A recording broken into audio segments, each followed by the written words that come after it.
Hello to my patrons. My name is E.S. Wynn, as you know, and I wanted to talk a little bit today about Ancestor Veneration. Ancestor Veneration was really important to our Northern European ancestors. They were very in touch with sort of their relatives that have passed on.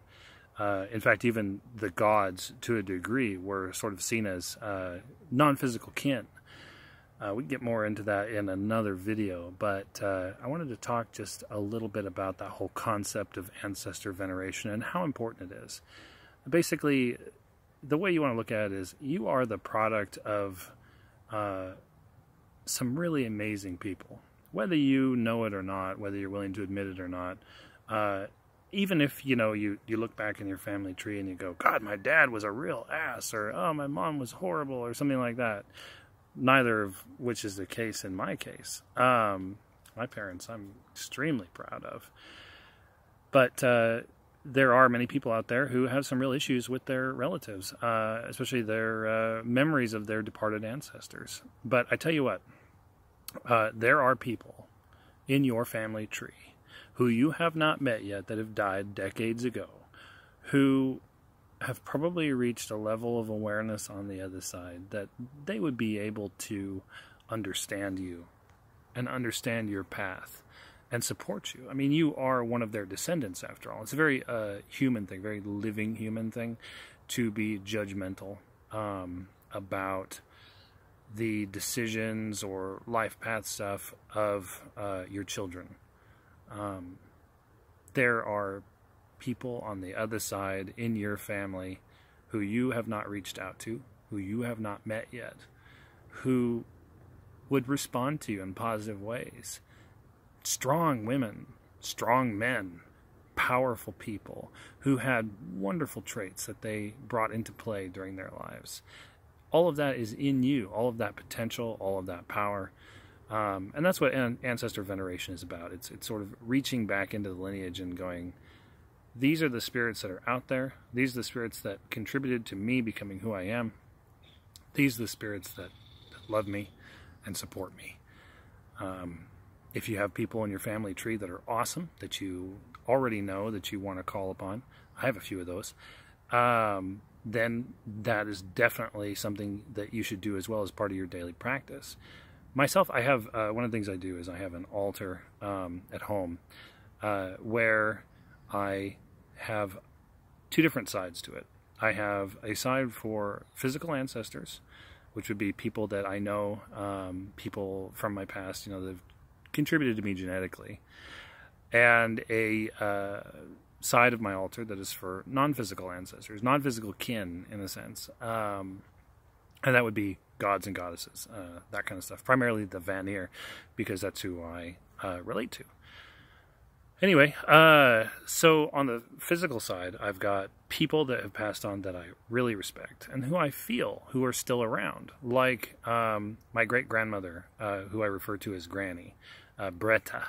Now, Bretta was, or I guess it was pronounced Brita in German, so my mom's name is Brita too, so I don't want to confuse anybody, but I think my mom has died and they'd be like, what? Oh my God. Anyway, so let's just call her Bretta.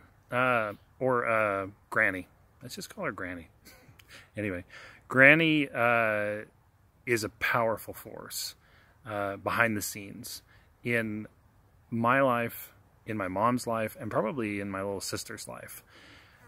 She is right there when you call for her.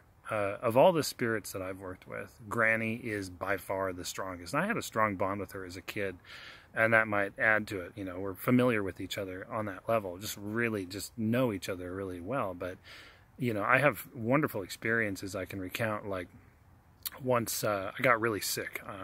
I got chickenpox for the first time when I was, God, like 28, 29. And it hit me so hard that I was delirious a couple of times, and one time I actually thought I was going to die. I mean, it was that bad.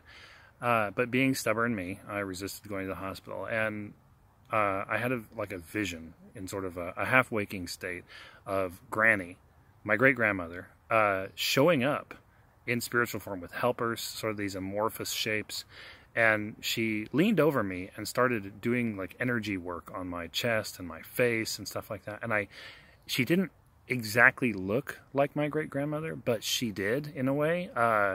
My great-grandmother, you know, would put on makeup when she went out, and she had little clip-on earrings and, you know, sort of short grandma-like hair. The woman that came in the vision was definitely Granny, energetically, but she was a little younger. She was much more muscular. And instead of wearing, you know, her hair in sort of that short, you know, feminine grandmother kind of way, she had a shaved head with stars cut into it and moons and sigils and stuff like that. And I was just like, I knew it was Granny, but like Granny had like seen some stuff and lived through some stuff on the other side, and really came back with some knowledge, or sort of recovered or remembered some knowledge, was bringing it forward, was like, all right, let's put some healing energy in this boy. Stuff like that. I mean, other times when my mom or I have gone through really hard times, it's literally been as easy as just like, Granny, you know, hey, I could really use some help here. And she is there, and it's like a fire. I mean, it's just like, Granny, you know what I mean? It's big energy, because she was a big energy person. Very quiet, you know, but big energy. One of those kind of observant, do not fuck with her kind of people. Very spiritual in a hedge witch kind of way. She used to do banishings, exorcisms, that kind of stuff. So of course I have a picture of her on my altar and a place for her, and that's part of the ancestor veneration that I do, is I thank her, I reach out to her, and I remember her, because she was amazing. And I am really proud to have Brita Myers in my lineage. You know, I think that's really cool to have an ancestor like that. Also on my altar, I have stuff that reminds me of other people in my family who have been awesome. My other great-grandma on the other side of my family, Ada Winklemeyer. Oh man, you know, talk about a firecracker. You know, she used to carry a gun in her purse. Just so many family stories about what a badass she was. Grandpa Duke, incredibly kind, intelligent, crafty guy, really good at woodworking, that kind of stuff. But you know, I also have something else on my altar that I think people who can't really connect to their own ancestors, they feel they can't connect their ancestors, might find some use in. One of those little mystic heathenry tips for you. What it is it is a picture that I drew. And you'll see it if you go.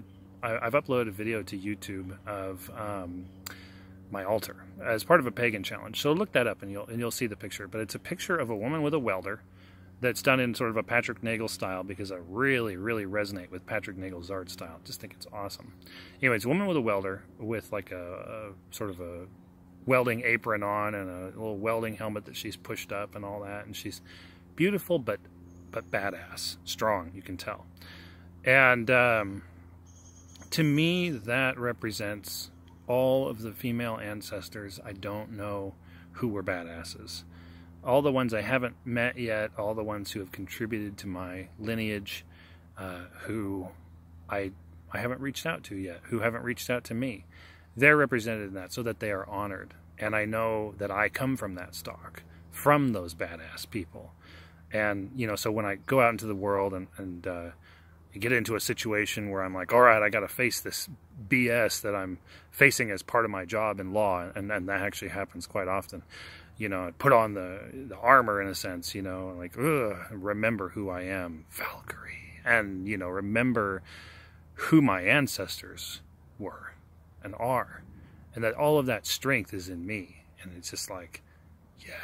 And so there's a placeholder for that on my altar as well, to honor those folks. If you're having trouble connecting to your ancestors, also because you don't really feel like you connect with them because of who they were, you know, I mean, if they were sort of distasteful people, or they really judged you heavy, or, you know, people have any number of reasons for not wanting to connect with their ancestors. There are ancestors that you can connect with who are not like that. And the ancestors who you don't really connect with, even they had good sides. So one tip I might offer is kind of the tough love tip, which is to set aside your BS, your ego, in regards to stuff. And no one wants to hear that. I know no one wants to hear that. In fact, someone probably just went while hearing me say that. Set aside your BS and go, you know what? These people may have been bungholes, but they had a good side to them. Focus on the good stuff, not on the problematic stuff. You know, if you had a dad who was a drunkard and was, you know, beat you with a belt and was just, you know, I don't know, crashed your car and, you know, pooped on your floor, and, you know, you can't think of a single good thing to say about him, you know, because he was just an ass, and when he died, you didn't even go to his funeral, you know. Even he, if you look deep enough, if you reach out to him on the other side, even he had a good side, had something worth connecting with. You just have to set aside all the terrible stuff and forgive it as best you can and go, you know, it doesn't matter, because there was good stuff, and that good stuff is in me, and the bad stuff was lessons. The bad stuff had the wonderful aspect that it taught me who not to be, how not to be. It taught me how to be a better person, because I saw those terrible things in someone else and went, fuck, I don't want to do that with my life. I don't want to be that. And that's a gift, because they taught you that just by living their lives. So that in itself is valuable. The other thing you can do if you're not ready to do that, or if you don't want to do that, or if you think I'm full of shit for offering that as a solution, is remember that our ancestors saw the gods originally. And I'm not talking about Cult of Odin stuff where they raised Odin, you know, up as the king of the gods. You know, and he's everywhere and everything, and he sees everything you do, and, you know, all this kind of stuff. Nothing wrong with that. I'm not meaning to offend people who elevate Odin to that level. Focusing more on older beliefs than that particular one. And in the older beliefs, the gods were seen as kin. They were like ancestors in that they were non-physical, but they were kin. They were relatives. And think of it this way. It's like Odin, in that original sense, was like Uncle Odin. And, you know, you could reach out to him and go, hey, you know, I love you, bro. I need help with this thing that, you know, I think you'd be able to figure out because you're pretty smart and stuff. You know, I think about it that way, like a loving old uncle. I mean, yeah, I know about the dark side of Odin and all the stuff there. He's not like, you know, Mr. Cuddly Santa Claus. He definitely has a dark side. Anyway, thinking about it this way, reaching out to Odin, the way you would pick up the phone and call an uncle that you love and go, hey, you know, Uncle Odin, I'm really having a lot of trouble with this particular area of my life, and I could really use some guidance because, you know, you're twice my age. In Odin's case, a lot more than twice. You've seen a lot of shit. You've lived through a lot of shit. And you might have a perspective on this whole situation I'm going through in my life that could really help me out. And, you know, I'll make an offering. I'll, you know, do it in sacred space. I'll say, hey, you know, what can I do in exchange, you know, for the wisdom that I so desperately need. I mean, that's the thing, is that in that sense that gods can fulfill a role and do fulfill a role of ancestors. They're in the lore. I can't remember the exact place you'll find it, but people who've extensively studied heathenry will be able to tell you that the kings, many of the kings, claim descent from various gods, like Frey or Ingvaz, depending on where you're from, you know, and Odin. So, I mean, in that sense, they are physical ancestors, if you look at it that way. The ancestors, whether they're biological ancestors, non-physical ancestors, sort of placeholders for ancestors, they're there. And when you learn to open yourself, lower your defenses, get rid of your doubt, you know, get rid of your issues, and just quiet your mind and open up and be. And in that pure place, you just kind of open yourself and say, you know, I'd really like to hear from Granny. I'd really like to hear from Odin. I'd really like to hear from an amazing male or female ancestor of mine who I've never met before, who was incredible. I'd really love to hear from them. I'd really love them to kind of come to me and introduce themselves and say hi. And, spend some time.